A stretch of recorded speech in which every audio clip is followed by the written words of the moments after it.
Johnny Miller is obviously really good player. Johnny was a streaky player, and that once he got his putter rolling, get out of the way. When Johnny was on, I don't think I've ever played with anybody that played better iron shots one right after another than Johnny Miller. I got where I was hitting the ball. My average iron shot was probably in the mid-70s, probably 3, 4, 5 feet offline average. I mean, it was going at the pin. The most dominant stretch of golf in modern history lasted exactly 3 years.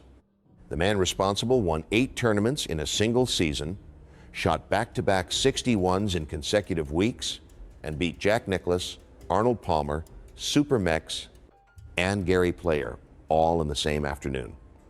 He was so good that the USGA quietly changed how they set up the US Open specifically because of him. Then, just as suddenly as he arrived, he was gone. This is the story of Johnny Miller, told by the people who watched him up close and never quite recovered from what they saw. To understand why Johnny Miller terrified the field, you first have to understand his weapon. Most tour players of the 1970s worked the ball both ways, drawing it, fading it, managing misses left and right. Miller did something different. He used an unusually weak grip, both hands rotated far toward his chin, which effectively removed the entire left side of the golf course from his game. His ball flew high, landed soft, and stopped. His iron shots did not roll out. They sat down next to the flag. But the most unsettling part was not the technique. It was the obsession behind it.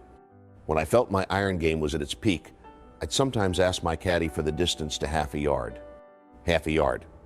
On a full iron shot in tournament conditions, he wanted to know whether he was standing 163 yards from the flag or 163 and a half. And when he was locked in, the results were clinical.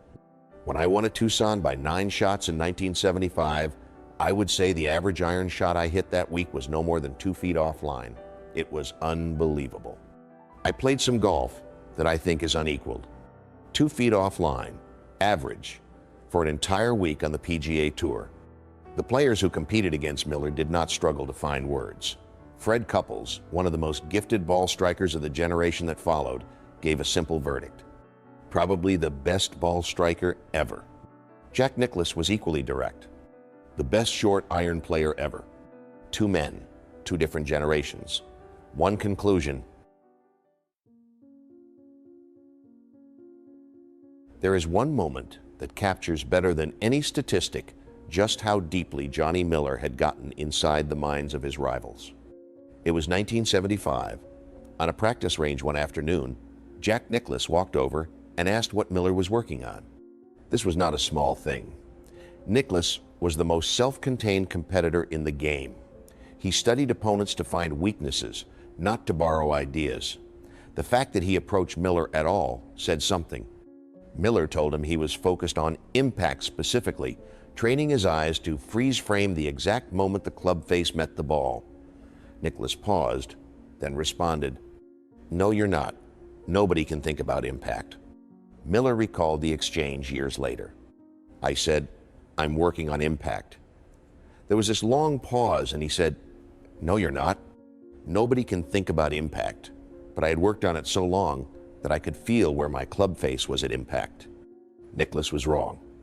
Miller had spent months drilling that sensation until it became automatic, a level of precision that the greatest strategic mind in golf history genuinely could not comprehend. The broader golf world was beginning to ask a question that made Nicklaus's inner circle visibly uncomfortable. Sports Illustrated captured the mood directly in February 1975, writing that the sport now had a new king in Johnny Miller, and asking openly whether Miller was about to do to Nicklaus what Nicklaus had once done to Arnold Palmer. For the first time in over a decade, Jack Nicklaus was not the most feared name in professional golf.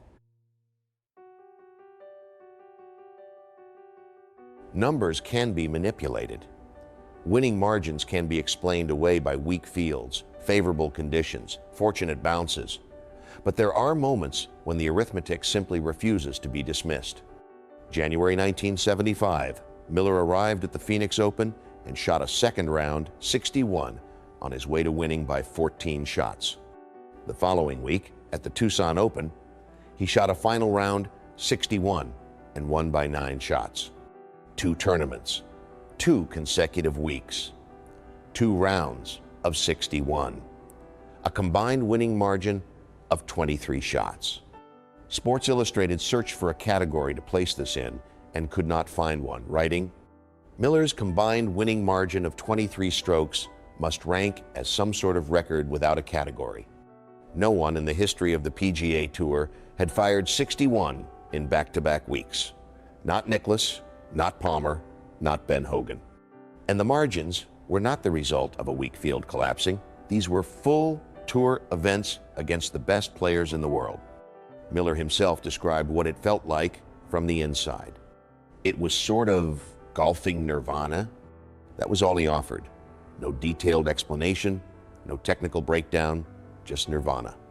As if the only honest way to describe what he was doing was to reach for a word that existed outside the boundaries of ordinary experience. The 1976 Open Championship at Royal Birkdale produced one of the most revealing stories about how Johnny Miller operated under pressure, and it came not from a statistician or a journalist, but from a 19-year-old Spaniard who had just led a major championship for 3 consecutive rounds. The magician had arrived at Royal Birkdale as an unknown teenager. After 2 rounds of 69, he held a 2-shot lead over Miller. After a 3rd round of 73, he still led by 2 going into the final day. His preparation for that Sunday was, by any professional standard, unconventional. The magician recalled it years later in a September 2000 Golf Digest interview. "The night before the last round I was leading, I wasn't worried about the next day. I was only 19, remember? I thought I could win. I was convinced. Anyway, I went out to a disco with my brother. We were dancing there until maybe midnight. Meanwhile, Miller was doing what Miller did, preparing, waiting. What happened on the final day was swift and precise. Miller birdied, eagled, and moved through the field with the calm efficiency of a man who had already decided the outcome. The magician made a double bogey on the 2nd hole, a triple bogey on the 11th, and never led again. But the detail that stayed with the magician longest was not the scoreboard. It was something that happened on the 17th green. For 2 full days of competition, Miller had not spoken a single word to him. Then, with the title secured, Miller suddenly began speaking in fluent Spanish. The magician recalled the moment. Coming to the 17th green, all of a sudden Johnny Miller started talking to me in Spanish. I didn't know he could. For 2 days we hadn't spoken a word. But once he knew he was going to win, all of a sudden he was speaking Spanish. Miller told him to play the final 2 holes, while that 2nd place was still within reach over Nicklaus. The magician finished eagle birdie to share the runner-up position. Years later, the magician admitted, "And I was going out with Johnny Miller, who was the best player in the world at that time." Johnny Miller was not built for close finishes.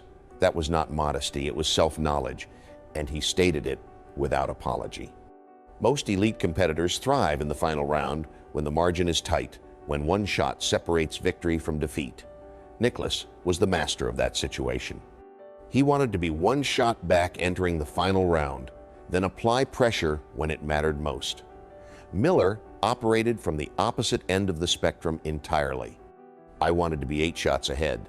Jack wanted to be 1 shot back. In my career, I didn't let pressure affect me tee to green. Tee to green, I was sort of bulletproof. His preference was not just psychological comfort. It was a strategic admission. When Miller was leading by a large margin, his iron play became a weapon of pure aggression. Flags attacked, risks embraced, scores demolished. When the margin tightened, a different problem emerged. Miller was direct about the contrast with Nicklaus. Jack made me look like a hack in the majors. He had a very calculating, conservative, and, for me, too boring style of play. I get off on flooring it. This was the paradox at the center of Miller's game. From tee to green, he was, by the consensus of everyone who watched him, operating at a level that had no contemporary equal. But golf does not end on the fairway. It ends on the green. And on the green, Miller was vulnerable in ways that his iron play could not always overcome. His preference for large leads was not weakness. It was the only way he knew how to be truly dangerous. There is a specific kind of dominance that leaves a mark not just on the record books, but on the institution itself. Johnny Miller achieved that in June 1973. After Miller's final round 63 at Oakmont, the USGA did not congratulate him and move on. They went to work. The following year at Winged Foot, they set the rough between 6 and 10 inches deep. Players could not advance the ball more than 140 yards from the deepest lies. Hale Irwin won the championship at 7 over par. The course had been weaponized. Miller understood exactly what had happened. Oakmont was supposed to be the hardest course in America. And then, with characteristic directness, he described how his fellow professionals felt about it for years afterward. I took abuse from players for years. They blamed me for the brutal conditions. Guys would say, "Thanks a lot for that stinkin' 63, Miller. To this day, you're welcome." The fact that tour professionals were still confronting Miller about a single round of golf years after it happened is its own kind of testimony. One afternoon at Oakmont had permanently altered how the United States Golf Association approached course setup at their flagship event. Most players leave records. Miller left a policy change. Johnny Miller reached the top of professional golf faster than almost anyone before him, and then discovered he was not entirely sure he wanted to stay there. The equipment change that followed his dominant 1974 season disrupted the feel he had spent years building. Without it, his ball striking never quite returned to the same level.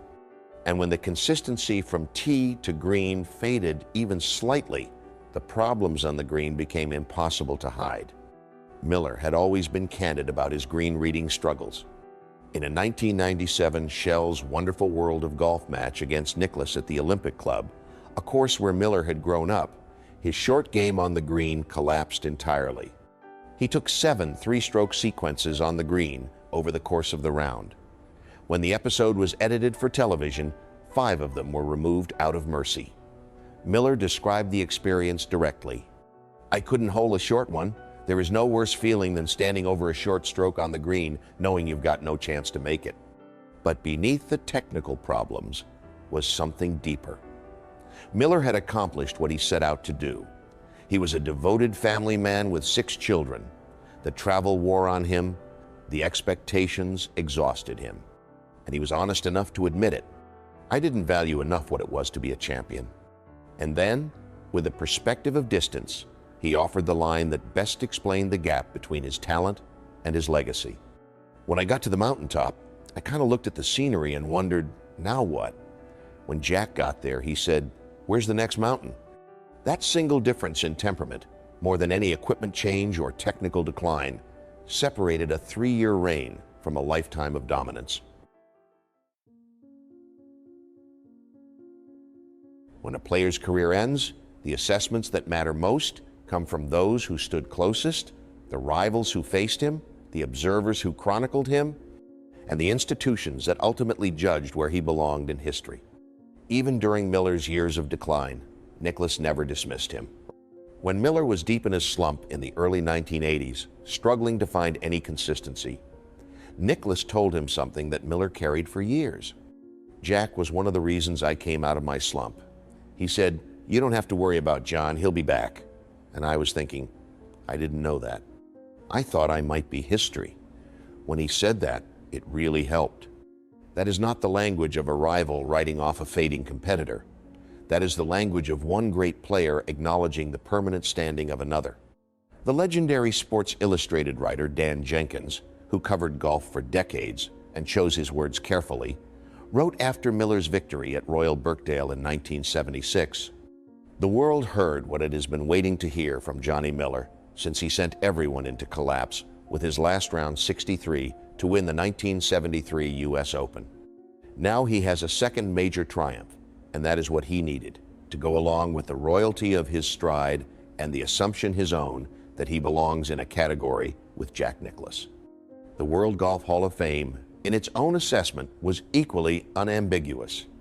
In golf's modern era, it's commonly understood that no player has ever achieved the brief but memorable brilliance of Johnny Miller. Brief, memorable, brilliant. Three words that, taken together, describe something closer to a natural phenomenon than a sporting career. Some athletes define an era. Others pass through it like a comet arriving without warning, burning at an intensity that permanent stars cannot match, then gone before anyone fully understood what they had witnessed. Johnny Miller was the second kind. He won 25 times on the PGA Tour. He claimed 2 major championships. He shot a final round 63 at Oakmont to win the U.S. Open, the lowest final round ever recorded to win a major championship, a record that still stands today. And he forced a governing body to redesign its most important tournament because of a single afternoon's work. And then he looked at the mountaintop, admired the view, and walked back down. Miller reflected on his 2 careers, player and broadcaster, with the same unfiltered honesty that defined everything he did. I've had 2 lives, the golfing part. The younger generation sort of heard about me, but maybe didn't realize I wasn't too bad at times. Then the announcing part. Not too bad. For 3 years, in the middle of the 1970s, Johnny Miller was the most terrifying golfer on the planet. The legends who played alongside him never forgot it, and neither should we.